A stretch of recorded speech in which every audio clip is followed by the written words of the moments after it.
maybe ask the question, why is Britain such a sorry state? Is it Rishi Sunak's fault?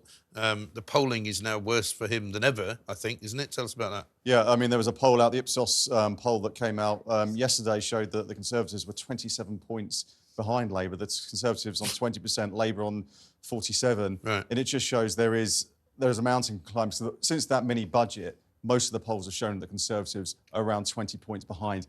Making that back in the time that's left is going to be nigh on impossible. It's impossible. Yeah. Well, I had the opportunity to go through the Telegraph's little calculator thing today, because they said if Jeremy Hunt knocks 2p off national insurance, you know, here's a little calculator to work out how much off you get. And if you're making £250,000 a year and you are self-employed, you say that gives you a generous £556. And even if you're only making half that, you get the same amount. So it's worth nothing, really, to anybody who's self-employed.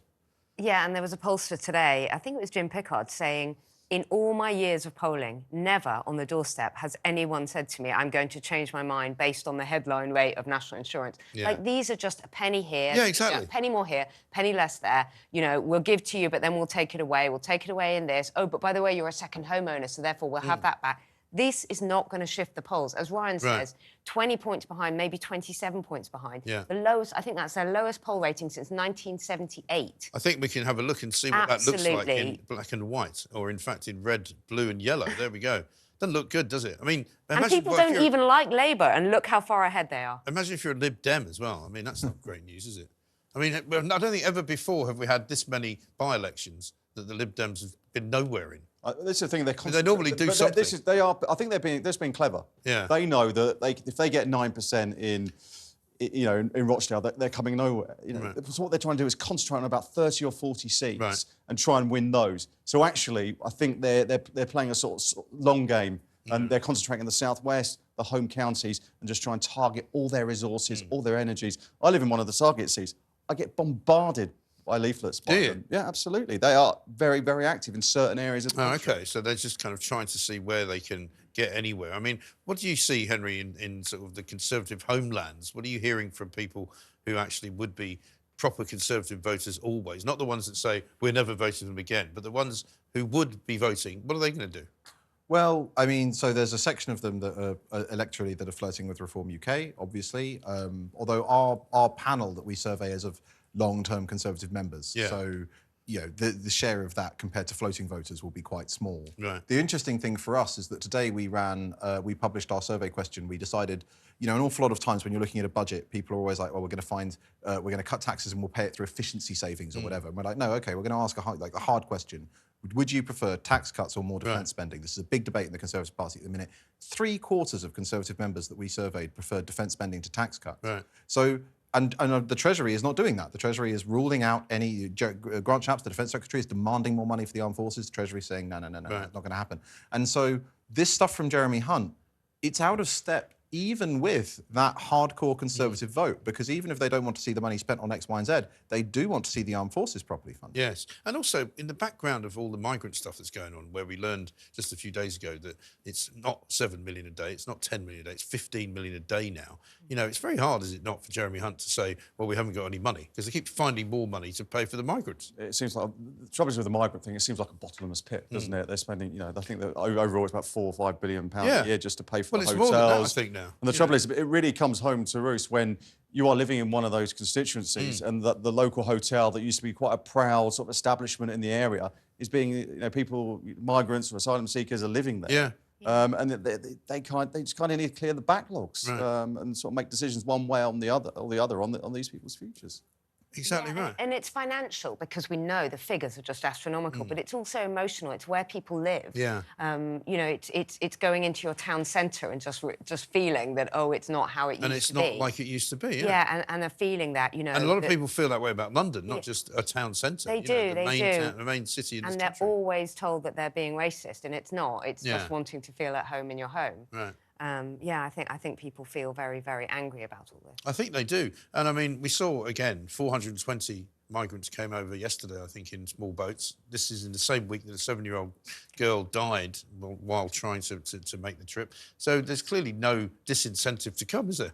And yet we keep hearing about cracking down on people smugglers, and nothing seems to be happening. And I think that we've got to reach the total of 40,000 people have come over on small boats since Rishi Sunak has become Prime Minister. Since he said he was going to stop them. So, exactly. Well, he said that, 18 months ago, and it hasn't. I mean, what they need to do, they have said, the Rwanda plan isn't the be-all and end-all, but they seem to be putting a lot of focus on it, and it's taking up a lot of parliamentary time. Yeah. What has been quite successful is these sort of bilateral deals with the likes of Albania, where the numbers have come down there's quite a lot. There's not many of those. I mean, exactly, they need to... There's only that one. Well, and I'm reading here, today it emerged that the Rwanda flights may be delayed until the end of April because of a 30-year commemoration over genocide.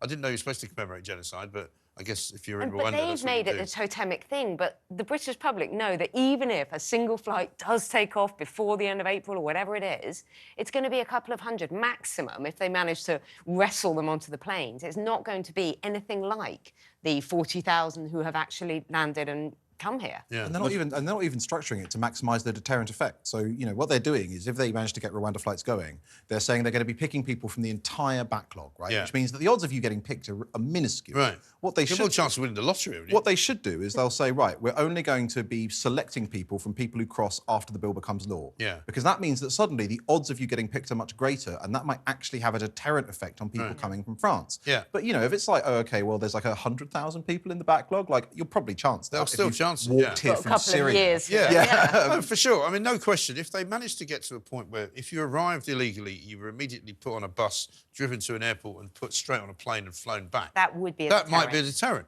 That might actually work, but not unless you do it physically to everyone. There's a best case scenario of a plane taking off or several planes taking off and taking, asylum seekers, migrants over to Rwanda. The trouble is, the law could progress in such a way and people win their cases that some people have flown back. Yeah. That's the trouble. Well, that's the mad thing, isn't it? I mean, just going back to the budget again for tomorrow. I mean, I'm not a great big fan of Jeremy Hunt, never have been really. I can't see that he, in his delivery, is going to deliver really anything. I mean, you were saying he's not moving on defence. He hasn't really got much of a sort of wiggle room on tax, really.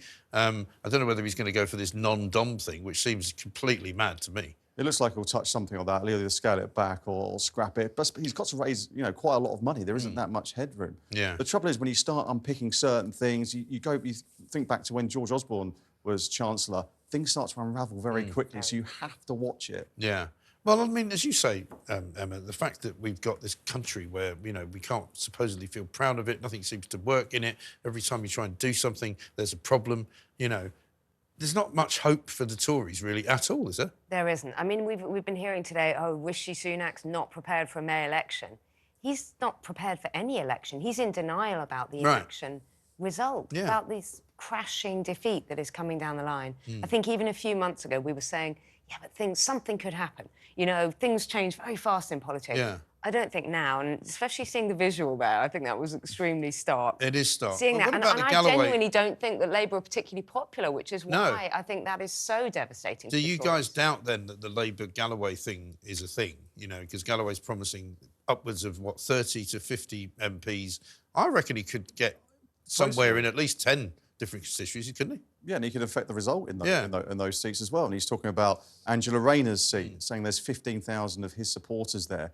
I mean, it may be the case that she still wins the seat, but it's it's touch and go then, isn't it? That replicates in other seats. They could lose. I'm not going to say it's going to cost them a majority, but it could certainly affect. Whether because they're not a strong enough sort of option, in my view. That if they're claiming that because they dropped their candidate, there was no Labour candidate, therefore everybody moved to Galloway. I don't think that's right. I think they went to Galloway because they went to Galloway, not because of anything that Labour didn't do. It was they liked what Galloway was saying. And if he goes to those similar communities and says the same things, they'll win. Because he not only identified the Muslim vote and really talked to them, he also really identified those local issues, the maternity hospitals and the Primark and the, things like that really mattered to people. Right. And Labour and the Conservatives just weren't there in Rochdale. They let the voters down. Yeah. And George Galloway is actually tapping into that whole levelling up thing. He said he wanted to make Rochdale great again.